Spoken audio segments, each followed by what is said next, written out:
Notre secours est dans le nom du Seigneur qui a fait le ciel et la terre. Nous sommes toujours dans notre 3e voyage missionnaire où nous rayonnons à partir d'Éphèse. Éphèse, tout le monde situe bien? Ah, j'ai insisté dessus, mince! Pour les flemmards qui n'ont pas envie de sortir une carte, Éphèse est sur la côte ouest de la Turquie actuelle, juste au bord de la mer Égée, en face de la Grèce. Alors aujourd'hui, on va rayonner autour d'Éphèse. Il va y avoir plein de noms de villes, vous êtes complètement perdus. Troas, Assos, Mytilène, Chios, Samos, Milet. Bon, ça, c'est des détails, c'est pas très important. Vous retenez simplement qu'on est en train de rayonner à partir d'Éphèse. Et peut-être encore plus important, pour moi en tout cas, vous allez voir qu'il y a comme un changement d'ambiance, un changement de ton. Je vous en dis pas plus parce que je voudrais que vous essayiez de le trouver.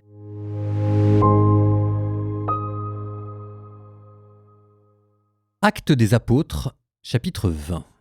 Quand le tumulte se fut calmé, Paul fit venir les disciples et les encouragea. Puis, les ayant salués, il se mit en route pour la Macédoine. Après avoir traversé la région, en adressant aux disciples de nombreuses paroles d'encouragement, il arriva en Grèce et y passa 3 mois. Il allait prendre la mer pour la Syrie lorsque, à la suite d'un complot des Juifs contre lui, il décida de repasser par la Macédoine. Il était accompagné par Sopatros, fils de Pyrrhos de Bérée, par Aristarque et Secundus de Thessalonique, par Gaïos de Derbée, par Timothée, ainsi que par Tychique et Trophime de la province d'Asie.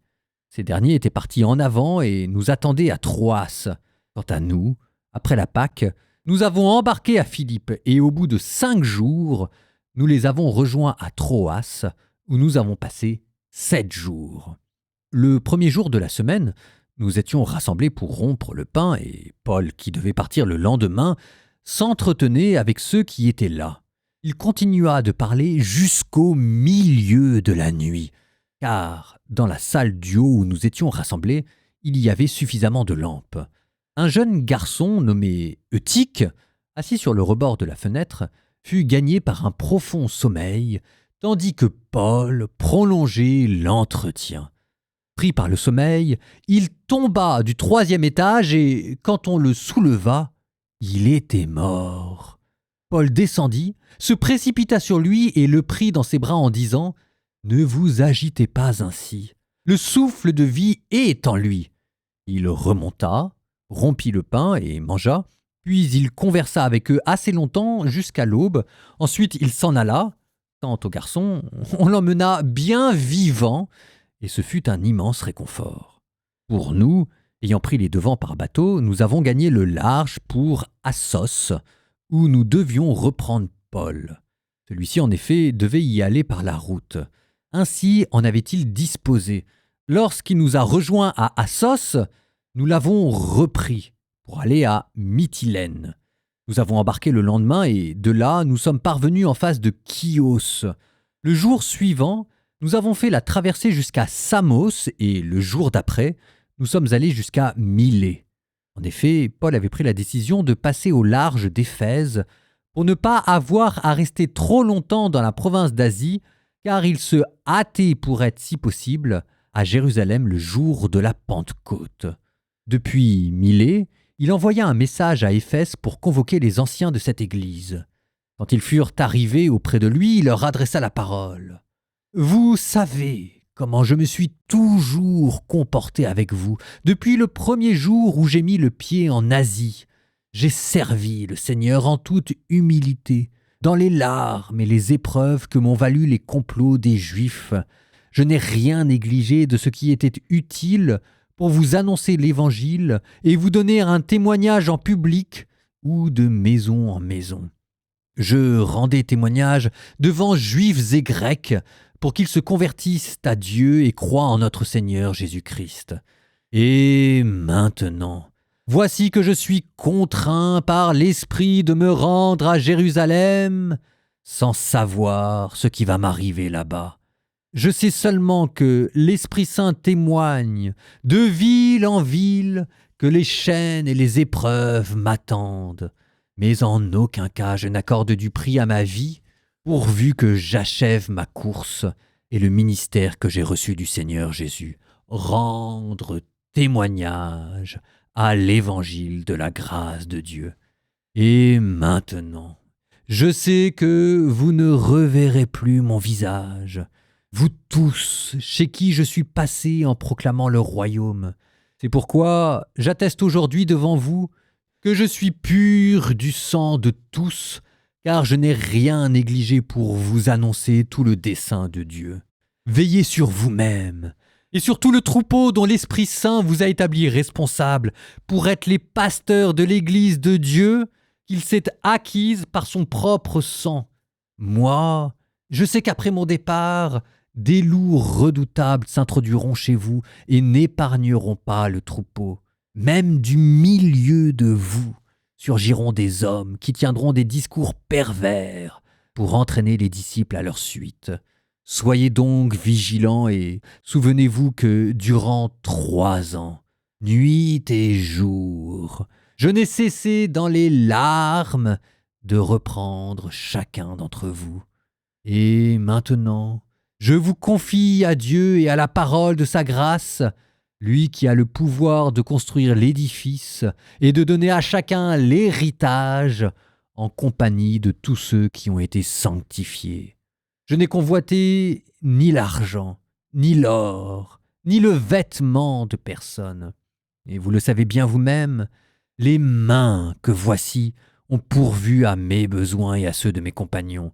En toute chose, je vous ai montré qu'en se donnant ainsi de la peine, il faut secourir les faibles et se souvenir des paroles du Seigneur Jésus, car lui-même a dit « Il y a plus de bonheur à donner qu'à recevoir. » Quand Paul eut ainsi parlé, il s'agenouilla et pria avec eux tous.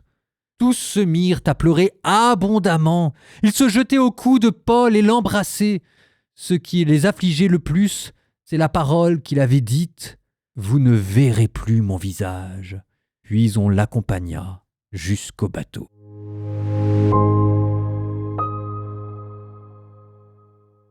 Est-ce que vous avez senti le changement d'ambiance ?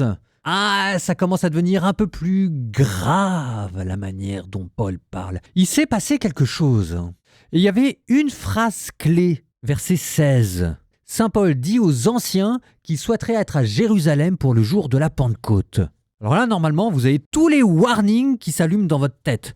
Parce que quand Saint Paul parle aux anciens, ça veut dire déclaration solennelle. Et puis, Jérusalem, la Pentecôte, on est en train de se dire que là, il y avait un livre qu'on va peut-être commencer à fermer. On l'avait ouvert à la Pentecôte à Jérusalem. On retourne sur les lieux du drame. Ce ne sera pas la première fois que Luc vous fera le coup. Il avait commencé son évangile à Jérusalem et il avait terminé à Jérusalem dans le temple, les 2 fois d'ailleurs. Alors pour bien sentir ça, ce petit changement d'ambiance et de ton, il faut remonter aussi à une toute petite phrase qu'on avait entendue hier. C'était juste une mention en passant. Chapitre 18, on vous avait dit que Paul s'était rasé les cheveux pour accomplir un vœu. Saint Paul qui s'était rasé les cheveux pour accomplir un vœu. J'insiste là-dessus. Il y aurait plein de choses à dire. La reprise du naziréat, souvenez-vous de Samson, il ne se rasait pas les cheveux. Il y aurait aussi des choses à dire sur les tonsures des moines, parce qu'en fait, c'est sur ce passage-là des Actes des Apôtres que vient la rasure. Et puis surtout, mais c'est ça ce que je veux dire, c'est qu'il y avait un vœu. On ne vous dit pas lequel, on ne sait pas. La seule chose que l'on sait, c'est que là aussi, ça fait penser à une étape de sa vie qui se clôture. Donc il y a des warnings qui s'allument là. Il y a des choses qui sont en train de se préparer. Allons un tout petit peu plus dans les détails. Quel âge Saint Paul a-t-il en ce moment ? Si on reprend la chronologie qui est majoritaire chez les historiens, on situe ce passage que vous venez d'entendre vers 55-57 après Jésus-Christ. Et on peut raisonnablement penser que entre la conversion de Saint Paul et Acte 20, là en ce moment, il s'est passé entre 20 à 23 ans. Saint Paul aurait 45-50 ans et vous avez entendu Paul, toujours pour vous faire sentir ce changement d'ambiance, qui a quitté Éphèse en disant de manière solennelle aux anciens « Vous ne verrez jamais plus mon visage ».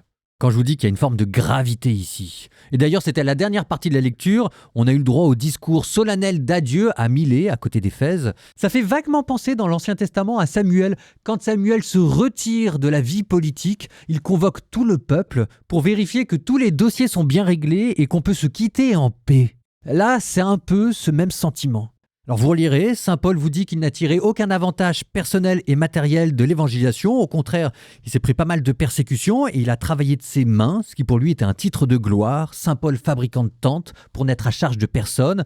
Et au milieu de son discours, il y avait une certaine angoisse qui se faisait sentir. Lui parti, qui protégera l'Église. C'est un thème qui va devenir récurrent dans ses écrits de vieillesse. L'angoisse qu'il a pour l'avenir des églises. Et il termine son discours avec une phrase qui est très étonnante. Alors là, les exégètes n'arrêtent pas de se pencher dessus. Il faut secourir les faibles et se souvenir des paroles du Seigneur Jésus, car lui-même a dit « Il y a plus de bonheur à donner qu'à recevoir ». Et alors cette petite phrase toute simple, les exégètes n'arrêtent pas de se tirer les cheveux dessus. Parce que cette phrase de Jésus « Il y a plus de bonheur à donner qu'à recevoir », elle ne se retrouve pas dans les évangiles. Alors d'où Paul la sort-il ? On appelle ça les agrafas. Ça porte un nom technique précis, ce sont les paroles qu'on attribue à Jésus mais qui ne se retrouvent pas dans les évangiles canoniques.